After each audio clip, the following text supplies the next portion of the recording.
Hello and welcome to Careers Talks Live with Max from the Young Project, and we are here today with Peter Moores from Trent Bridge. So welcome, Peter. Thanks, Max. Nice to be here. Yes, nice to have you as well. So do you want to just start off by just kind of explaining what you do, what your role is, and yeah, what your job title is as well? Yeah, job title, head coach of Notts County Cricket Club. And really the role is running professional cricket. I have a director of cricket in Mick Newell who is sort of sits above me. But my role really is to oversee all professional cricket. And it really means running two teams, the pro players who form the first and second team, and the support staff, which is made up of physios, strength and conditioning coaches and cricket coaches. So you sort of run both and you try and put a programme together to play in what we play in the county championship, 3 tournaments, county championship, NatWest 2020 Blast and the Royal London 50 Over Cup. Wow, awesome. That sounds like a very busy schedule. So is anyone here like interested in cricket? Like just type in the chat, or are you interested in sport, or kind of what route are you guys kind of interested in? Just so we can kind of shape the conversation around there. And while people are talking, writing that in the chat, how did you kind of get into like where you are today? Because obviously that's quite a senior position, and it's not one that you can just kind of like walk into, if you know what I mean. Yeah, I mean, I got into coaching through playing, actually. I was a professional player. And in the winters I coached, but I wasn't coaching professionally then. I was actually coaching at schools, a lot of schools. I coached everybody. I think the youngest person I coached was about 7 years old. Wow. And the oldest one I coached was 82. An old chap who 82. used to come in one-to-one. So I've coached loads of coaching, been in the pro game now 40 years, but I got into it a little bit by default, really. Worked in the winter. I just wanted some extra money, really. Started coaching, went in there, really enjoyed it, and starting to enjoy that of trying to help other people improve. It doesn't really matter what the sport is or what it is, really. You, as a coach, you're there to build a relationship with somebody and try and help them move themselves on somewhere. Yeah, because like I think obviously you've got to be like know your stuff, haven't you, to start coaching, because you've got to be able to pass on the knowledge that you've been kind of taught. So like what kind of more specifically was your role? So you played and then you kind of coached on the side, and then this kind of turned into your full-time thing when you finished, or how did that kind of work? Yeah, well, I think there's two ways of looking at it. I mean, if people here are interested in coaching and teaching are slightly different for me. Teaching is I've learned a technical thing and I pass it on to you. So I learn how to, it could be a subject like maths, or it could be a sport like cricket. Coaching itself is often a relationship between you and somebody else, or a team, and you try and then create opportunities for people to grow and move. So a lot of coaching, the way I see it, is very much the first thing is you try and see something for what it could be rather than what it is. So if I'm coaching Lydia, for instance, and we're working on something, it doesn't matter what it is. Where does she want to go? What she want to do? And we work together to try and help her go and get it. That's pretty much how coaching works. Now, I do it in cricket. It could be in football. It could be in any sport. But part of that whole idea for me is that I got into it because I really liked watching people get better, and the kick that gave them, and the kick obviously that gives you as a coach and working with them. And I found I was good at it. Actually, I found that I had a sort of a bent that way. I went to South Africa as a fairly young man, mid-20s, and coached there, and got to access some good players, and found that worked pretty well. And slowly but surely, so by the time I finished playing, when I was sort of mid-30s, I got an opportunity to coach professionally, so I took it and went in it that way. Wow, that's awesome. So we've got a couple of people in the chat saying that they're like cricket fans. Connie says she's a member at Trent Bridge and would like a career in sports business. So this could be a good one for you. And Sophie says that her brother plays a lot of cricket, so she watches his games every Sunday. So that's cool. So what sort of qualifications do you have? Like I mean, obviously you must need some sort of formal qualification to get into coaching, or what was your what's that side of your educational side of things? Yeah, so I mean, in cricket coaching, we used to have a system where you basically got a thing called the Proficiency Award, and then you could get a senior and advanced, and that's now changed into a level 1, 2, 3, and 4. And I'm a level 4 coach. So I'm a top level coach in that respect. I've also done a thing with UK Sport where I became an elite level coach. So there's so many courses out there now where people can qualify to coach. And realistically, to start with, as much as anything, is what you need to get involved is an enthusiasm and energy to want to do it. Mm-hmm. I think you'd agree with that, Max. I think if you want to help people, if you pitch up, and it's cricket, I've got a bat and a ball, and I'm willing to get going and organise practice or a game, and I'm willing to get people involved, then we can have some fun. People will start to get better anyway just by doing it. When you're at the level I'm doing it professionally, we're into the real refinement of some of those skills, and a technical knowledge obviously is important, but not as important really still, I don't think, as your having the energy and the desire to want to do the work with a player. Yeah, I think that's an important point. Like, and because obviously I always say to people, like, I personally think that attitude is the most important skill, and like having the energy and the desire and the drive and the passion to do something, whatever you go into. Like, I think obviously that's really relevant in sport, because you want to kind of be the best, and you have to do everything that you can and practice as much as you can to be the best. But I think even, as you say, generally, like your attitude and your desire, that really kind of drives you to get to where you want to be. So I guess like coaching, if you wanted to coach or to get into sport, you'd have to kind of go through those different systems and through those different coaching qualifications. Like, how do you start getting into that? Do you just kind of apply for it, or how does that work? Well, I mean, my brother, one of his lads, wanted to get in. So when he was about 17, actually, he started wanting to coach, and he just went on. He joined in a football summer course and helped out pretty much as a volunteer. Got paid a little bit for it, and then decided he quite liked it, and then started to evolve himself into that. His passion was football and cricket.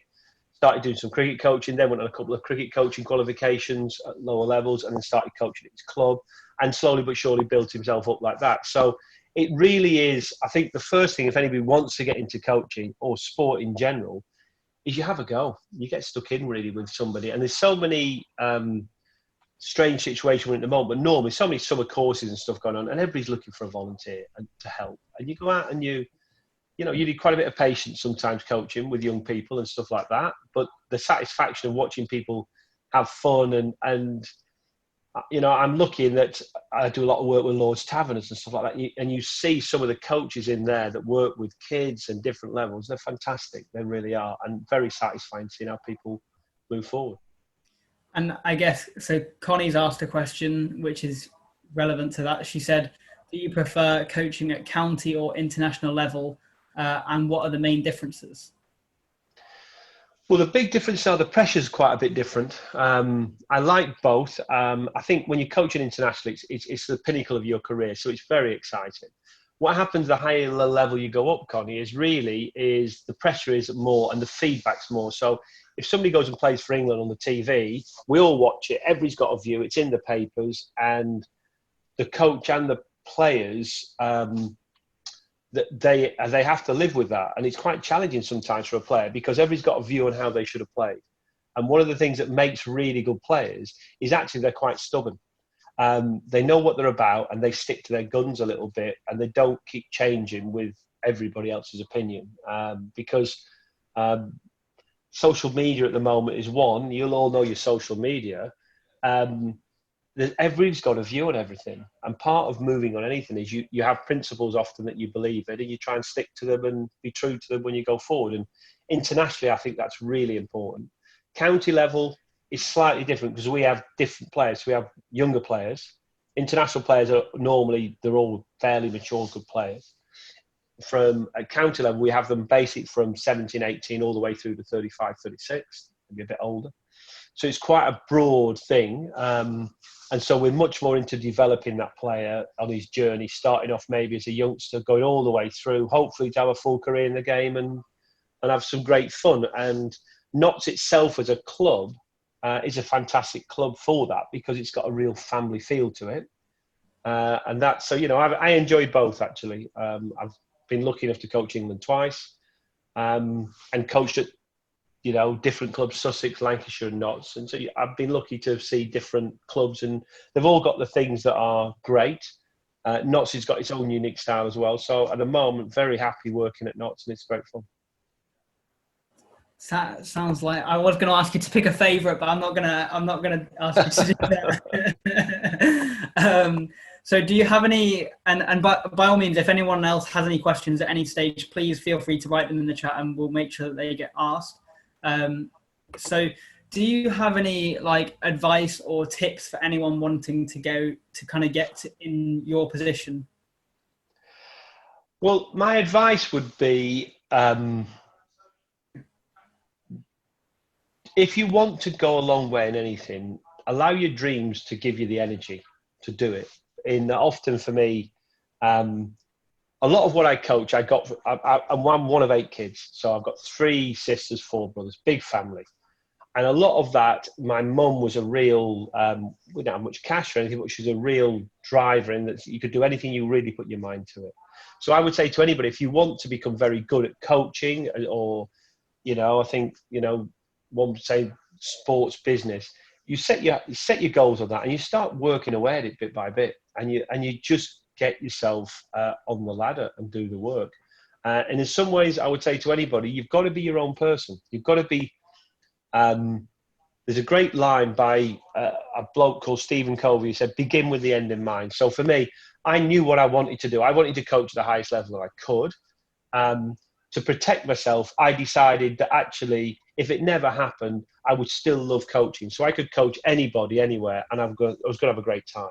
And that gave me the freedom to go and do it the way I thought I should do it, and not try and survive. Get out there and try and help people. And if people want you, then you'll suddenly slowly move up the ladder.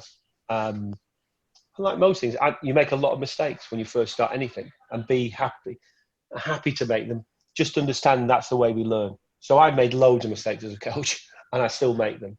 But certainly when I first started, you make more and more. The thing for me, make mistakes fast, move on fast. Don't beat yourself up about it. And then the future, really, it sort of looks after itself. Just make sure you're living in the moment and the now, really, and enjoy it. Some great advice there. And so Carly's got another question. She said, is communication important in your job? Communication is massive in every single job that I've ever done or I've ever seen. You can never have too much of it. And the biggest communication normally for me is it's people communication. When you ask each other, you're okay. And, where you are, what you're doing. And you're trying to help each other. I think it gets lost sometimes. The more pressure on the situation, the more we get sucked into just trying to get the job done. Ultimately, good communication deals with people and creates opportunity for people to give their view, and you share views to move forward. So communication is massive. Often communication works best by having some sort of structure to it, because then things don't get forgotten. So for us, we have formal structures, and you have them in business, appraisals and that sort of type stuff. But a lot of times I'll do what I would say one-to-ones with people, which are just informal coffee chats where we're just checking in with each other, see how things are. Wow. Yeah. That is that's not something that I would have kind of thought of as a coach. So I think that's like an interesting perspective. But obviously I'm not a coach, but that might just be my perspective. Maybe it's others as well. A lot of people view coaching backs as a technical model. Yeah. So we go just to tell people technically how to play. It's not that. Coaching is a people model. Coaches work with people. What we can do is bring our experience to bear to say, well, these are areas you're going to have to get better if you're going to achieve this, we think.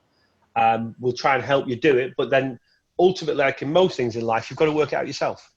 You get help along the way, but you've got to step up and front up and have a go. So with coaching then, because like I've always thought of like coaching as a bit like, as you said, like a technical model. So you kind of tell people like how to do things. As the head coach, I presume you're just kind of, as you said, like an oversight. Whereas there's other like there's like bowling coach and batting coach and things like that where they specifically focus on those particular areas. So so do you kind of just, as you say, look after the players and just kind of say like, are you okay? Maybe you could consider doing this, and then they would work with like a particular specific coach to work on that area that they need to work on. Uh, yes and no. I mean, as a head coach, you know your technical information on batting bowling. I have a Kevin Shine's my bowling coach. We haven't got a specific batting coach. I will do that, and both will do quite a lot. Paul Franks will do some, but generally, you're there. Often when you've got a purpose in something, it's easier to do. So you're trying to help people clarify what it is they want, and then create opportunities for them to try and go and get it. Sometimes they need the expertise of the bowling coach. Sometimes they've got to stand up on their own 2 feet and make some decisions. You're trying to help them with that. Often coaching conversations that are worth anything with anybody, they're nearly a bit awkward sometimes because you ask questions that are quite tough to answer, if you know what I mean. And that means you're not meaning to be confrontational, but if somebody wants to become a great player, or sometimes you ask the question, well, like, what do you think about this? What about your fitness? What about this? You're going to have to commit something to that. So people won't just give it you. You've got to go and get it. And sometimes that you need the feedback of other people to say, well, actually, I think you've got to look a bit more over there and change a little bit and whatever. So head coaches do that. We also keep an eye on our coaching staff to make sure that they're fitting everything in with how it should be. So realistically, the players, it feels simple for them is what our ultimate goal. It feels pretty straightforward what they're doing. They commit a lot to it, but when they walk on the field, they're not confused. They know what they're going to try and do. And anybody here who performs at any level of anything, and you take a risk doing it, I would say to all of them, never apologise for performance, for it not working, because you've been brave enough to have a go. And we say that to all the players, never apologise for it. The only thing you should ever apologise for is a lack of commitment. If you're up for it and have a go, then it won't always work. That's sport, that's life at times. Thing is, get yourself up, have another go and crack on. Yeah, that's a good attitude to have, to be fair. So to what extent would you kind of recommend the route that you took to get to where you are? Well, the route I took was, because as a pro player, it's a different route to what a lot of other people might take. So if you're a professional player or you play the sport, then that's one route. I think my best bit of advice to any route going is to, whatever you're going to do, pick something you're passionate about. So if you like hockey and you want to be involved in sport, try and be involved in hockey, to be fair, to start with, because you're going to be drawn to that sport and it's going to be easy for you to do. I love cricket from a young age when I played it at school. So for me, it was a natural progression to want to talk about it. By talking about it, I learnt about it, and then that moved me into coaching it. And the rest from then. I count myself very lucky to have been in the game so long, and hopefully, I've got a few more years left in me. And I'm kind of intrigued as well because a lot of young people, like, they want to make it big in sport and they want to be like a professional athlete or whatever else. And sometimes that's what they've got their mind set on. And then for whatever reason, it doesn't work out. So with you, like, at what stage did you kind of make that transition into the professional game? Like, did you go straight from school, or did you kind of wait until after school? At what stage did that kind of happen? It happened for me in my last year at school. I never thought I was going to be a professional player, really. But my last year at school, I had a really good year, and I played for England schoolboys and did well. And then from that, got offered a chance to go into a thing called the MCC ground staff, which was at Lords in London, where I went as an 18-year-old, and then got into the pro game that way, a bit through the back door. And like most things, I got released by Worcester after a couple of years. I wasn't doing it right, and I was lucky then to get picked up by Sussex and got another go. And by that time, attitudinally I'd changed. The first time I went in, I didn't really see it as a job. I just did it and I loved it, but I wasn't really taking it serious enough. By the second time, two things changed me. One was getting released by a county. The second was I had a bad injury for about 9 months. Both of them sort of toughened me up and made me focus a little bit more on what I really wanted to do. And as soon as I did that, I did better straight away. So that was my routine straight from school, really. We have a lot of people now coming through university who go and do university, and then I think it's 25% of people come through the university channel now, so they go and play at uni and then come in. Wow. And obviously cricket now, it's got two things. The women's game is growing hugely as well at the moment, so we've got both. The men's game has been strong for a long time, but the women's game growing as well. So lots more jobs in our sport from a coaching, because now there's more pathway stuff, more not just academies, all the way down into recreational cricket. So there's a lot more opportunities than there was when I first started coaching, which is a good thing. Yeah, definitely. We've got another question in the chat saying, what qualities do you see in a good team player? What's in a good team player? I think it's somebody, I think a team player, you've got to enjoy other people's success as well as your own. One thing I would say about being in a team, some people say there's no I in team, and I think that's rubbish. Having an individual agenda for yourself is absolutely essential to move forward. In teams, what happens is that individual agenda, however strong it is, never goes above the team's. So our goal as a team is to win the game. If I played in a certain way so I did well, but that affected us winning it, you can't do that. Good team players, they're prepared they put the team first, but they have certain things in there. One, they have they give energy to the team. So if you want energy, for me, is not about how loud you are. It's whether you're working to get better, really. Positive end of something means I'm coming in today and I'm trying to get better. I want to get stuck in. I want to have a go. And that gives me an energy about me, which is great. I used to say to lads, you've got people who give energy in, people who take it out, and people who sit on the fence. And realistically, good team players, they give it in. They don't take it or sit on the fence, because without that energy and drive and passion to want to get stuck in, you can't really win as a team. And put 10 people in a room, 5 people in a room that are all excited to be there and are going to get stuck. It doesn't matter what you're doing. You're going to create a great atmosphere and a great buzz. And so I think that'd be the number one. There's other things that are more personal. You've got to be able to, often the good team players, they're brave. They front up for other people. They lead by example. And they have belief in themselves to go out there and play. That obviously, again, the higher the level you go in anything, the more pressure often that comes on. And the easier it is to not take that risk. But often by taking some sort of risk is you get the biggest benefit. Yeah, absolutely. Hopefully that answers your question, Connie.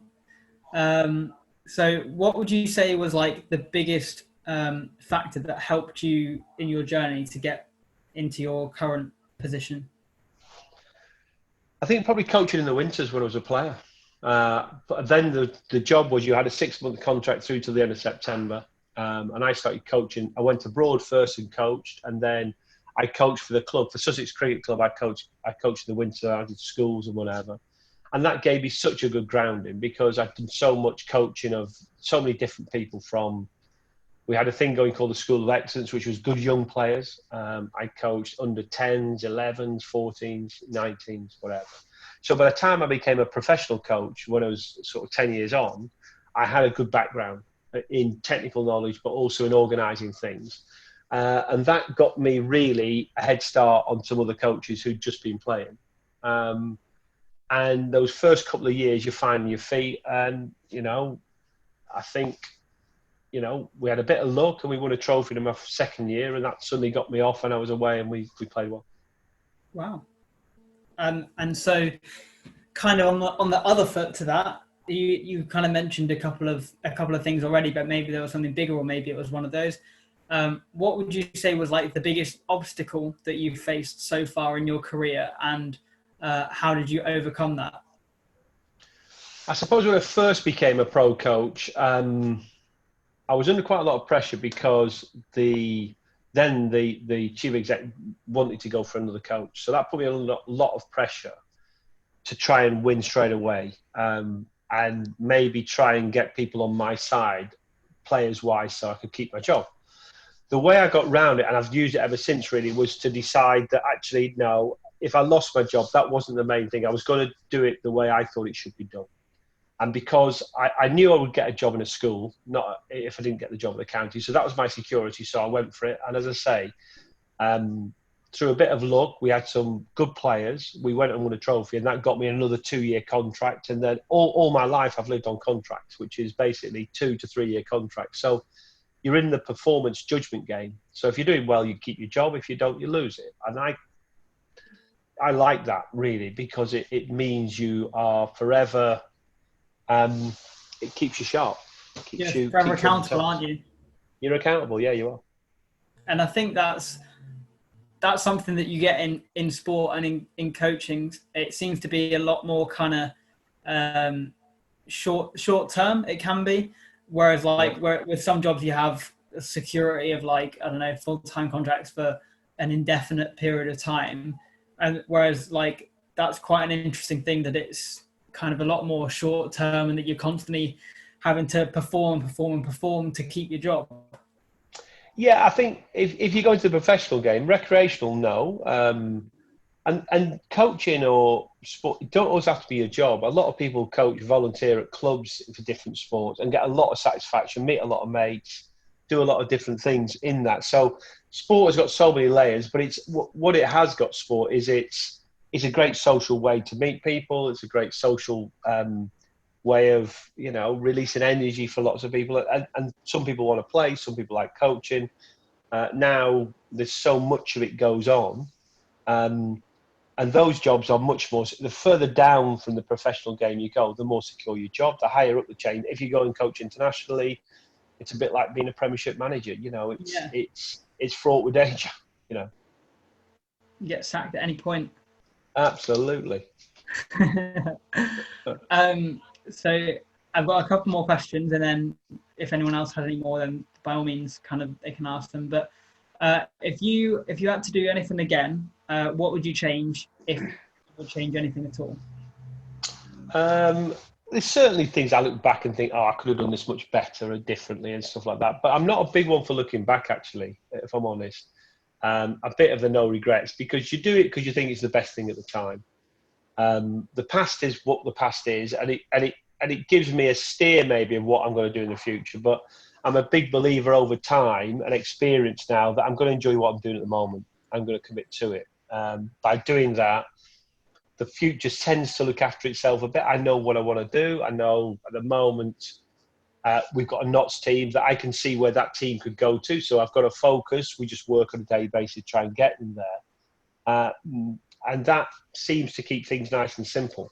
If I keep looking back, regretting I could have done this and this would have given that, it's too painful in some ways. It slows you down. Whereas actually, life's for living, I think. And you sort of do your best work when you immerse yourself in those people around you at any given time and do the best job you can. Oh, yeah.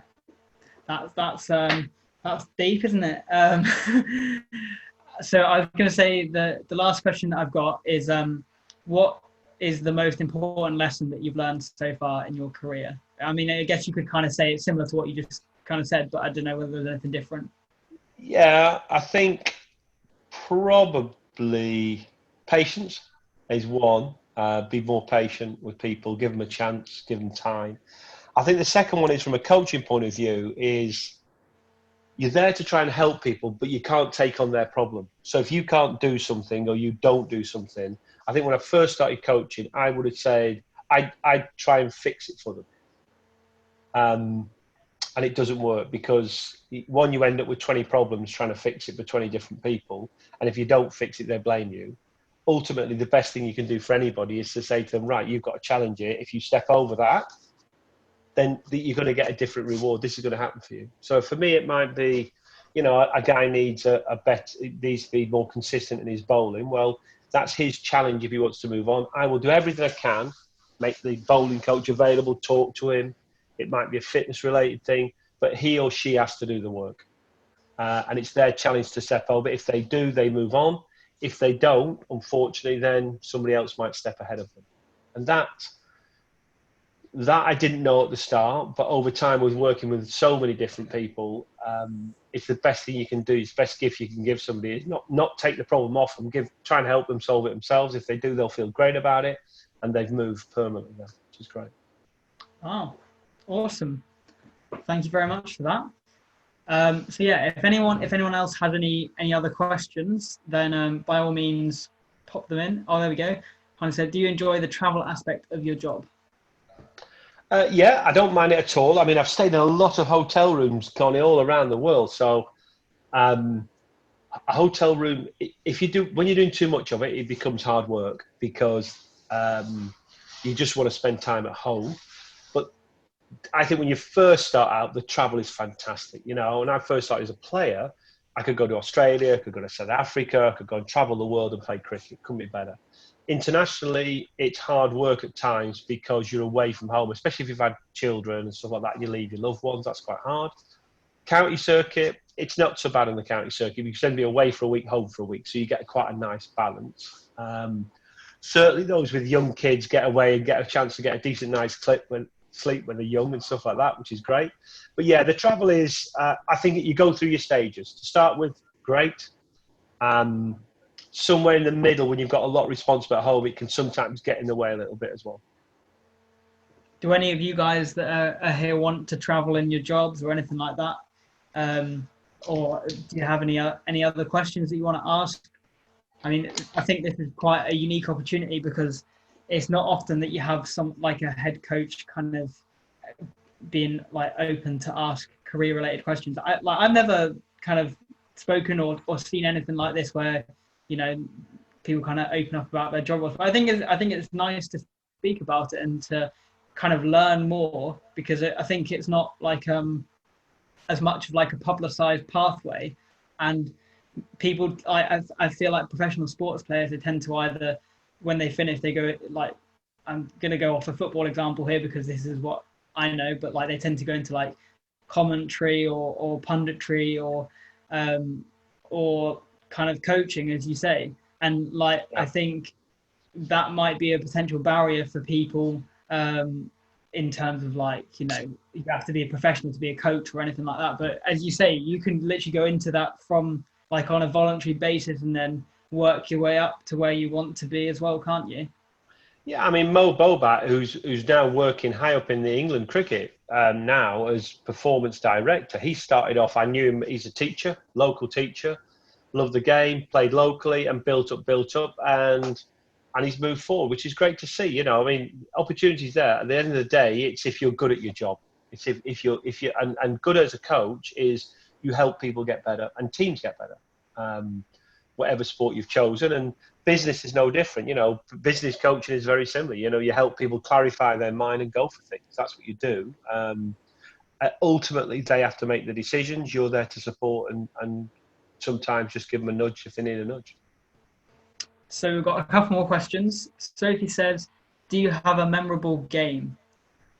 I've got a few memorable games, actually, Soph, if I'm honest. Often they're around about when you win trophies. So it was a great time at Sussex when we won the county championship for the very first time. 150 odd years we've been trying to do it, and we won it in 2003, which was an unbelievable day. And a fantastic game. We played Leicester. To different ones, I remember the day I got my first 100, which was a significant day. I remember the day my son Tom, who's now 23, plays at Notts. He made his first team debut against Durham, facing Ben Stokes, of which I was really nervous for him. But it was a memorable match at Southport. So I could pick quite a lot, actually. I can also pick a few memorable games for the other reason when we lost and we had really tough times. Losing in a World Cup qualifier when we would have got through to a quarter-final against Bangladesh was a really tough day. But they all mould you, they shape you, you know, good things, bad things. At the end of the day, you've got to take them both on the chin, I think, a little bit. But there's certain games, you're dead right, you remember. I think memories are a little bit like photos. You try and keep the good ones and get rid of the bad ones a little bit. And then we've got one other question. Was it hard motivating a team at the beginning of the coronavirus outbreak when you didn't know when cricket will resume? Yeah, I think we went down two routes with it really. One, we said to all the players, "It's a great chance to show you're an independent. You can do it by yourself," because there was no coaching available. Obviously, they were now stuck at lockdown in either at their homes, with families, with their parents, or with their wives and girlfriends and stuff. So we took that, and then really, I think players did two things. Some looked at different things they could do, and we quite encouraged that. Take it a bit like a sabbatical. So we had one lad learn the guitar. A lot of lads got on bikes and did biking, and some went and did some open university stuff. Lots of different things, partly to take your mind off it, and some didn't do much at all. But that's their choice. So as we've gone through it, part of the challenge now has been bringing everybody back to say, right, we know we're going to start in a week's time training. And that we've got a month then to get ready for the season, which will start on the 1st of August. And part of that is pulling people back into the room, because one of the most powerful things you can do, I think, as an individual, is be totally engaged in something. If you're totally engaged in anything, you'll do well at it. What happens now a lot of the time through, be it social media, phones and all that sort of stuff, it's very easy to be doing 3 different things at the same time. Sport doesn't really allow for that at top level. You know, you can't really be, if you're going to play well, you've got to totally commit to that at that given time and then do something else at a different time. So a bit harder than I thought to get lads back, I think. But we'll see how they all scrub up when we come back on Wednesday. Yeah, I mean, it's going to be different again, isn't it? Kind of going from, with such a long break. I mean, it's like another winter break in a way, isn't it? It is, yeah. It was the longest break they'll have had without contact with coaches or being able to bat or anything. So, you know, just over 3 months. It's a long time for a player. Physically, I think most of our lads have done really well and stayed fit, which is the main thing. And then we've got to try and get their skills up to speed over the next 4 to 5 weeks. Perfect. So yeah, if anyone else had any other questions, by all means, kind of write them in. This is your chance. But yeah, I mean, that's all of the other questions that I've got. Is there anything else that you want to mention, Peter, which we've not covered and I haven't asked you about? No, I don't think so, Max. I think you've covered most things. I mean, just whatever profession anybody chooses. I've got a daughter now who's 26, and she was going through this stage of trying to find out what she wanted to do. She hadn't got a clue, which was quite, I think, some ways, I would say to anybody, give yourself a break if you're not sure what it is you want to be, because it takes a bit of time to suddenly find out exactly the person you're going to be and what you're passionate about. But at some point, you're trying to find the thing that you've got a real drive for naturally, and then go for it, because then you'll do really well at it. So I remember my daughter, she was about 19. She went to uni for a year. It wasn't her, didn't like it, and then started doing marketing. Hadn't really thought about it at all, but did it work for a local firm right at the bottom. But as soon as she did it, she found she had a passion for it, and that was something she wanted to do. And because of that, she built her way through it. But that's what my advice to most people. Knowing what you want to be. I think I was very lucky in some ways, whichever way you look. If you're a sportsman, often you just fall into the sport. But unless you're going to be you've got a passion to be a sort of vocational job, knowing exactly where you sit, I think for a lot of people is quite a challenge, I think. Yeah. But don't worry about it for me. Just be prepared to get stuck in and try a few different things. And when you find something, you go for it. You know, my advice would be go for it. That is some top-notch advice there. I second that as well. But yeah, so I think I'll end the recording now, and then if anyone else has got any questions, then we can ask any other questions. But then, yeah, so thank you very much for watching, and thank you very much for being a part of this, Peter, and thanks for everyone for tuning in as well. I hope this has been useful. Make sure that you follow us on all of the socials. Make sure you follow Trent Bridge Community Trust and the Young Project as well on all of our socials, which I will put in the video description. And we will see you in the next one.